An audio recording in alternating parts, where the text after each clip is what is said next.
واللہ ما طلعت شمس ولا غربت الا وانت فی قلبی۔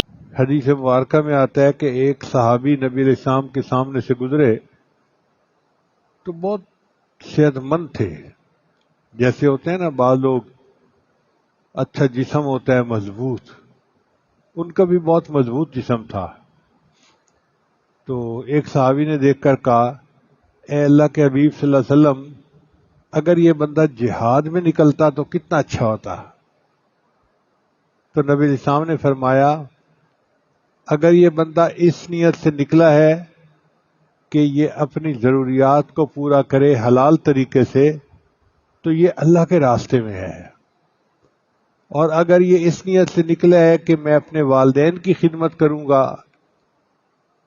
رزق کمانے کے بعد تو یہ اللہ کے راستے میں ہے، اور اگر یہ اس نیت سے نکلا ہے کہ میں اپنے بیوی بچوں کے حقوق پورے کروں گا، جو میرے اوپر ذمہ داریاں ہیں، تو یہ اللہ کے راستے میں ہے۔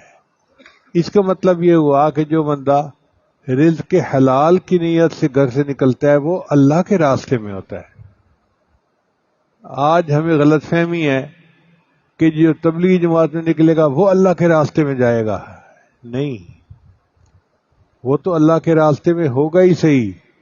جو طالب علم حاصل کرنے کے لیے گھر سے نکلتا ہے، نبی صاحب نے فرمایا فَهُوَ فِي سَبِيلِ اللَّهِ حَتَّى يَرْجِعَ، وہ اللہ کے راستے میں ہے جب تک لوٹ کے واپس گھر نہیں آ جاتا۔ تو طالب علم بھی اللہ کے راستے میں ہوتا ہے، اور جو اپنا رزق کمانے کے لیے گھر سے نکلتا ہے وہ بھی اللہ کے راستے میں ہوتا ہے۔ اس سے اندازہ لگائیے کہ اللہ رب العزت کے ہاں اس عمل کا کتنا مقام ہے۔ اور ایک حدیث مبارکہ میں ہے کہ جو بندہ رزق حلال کی کوشش کرے گا، قیامت کے دن اللہ اس کو انبیاء کے ساتھ جو ہے وہ جگہ عطا فرمائیں گے۔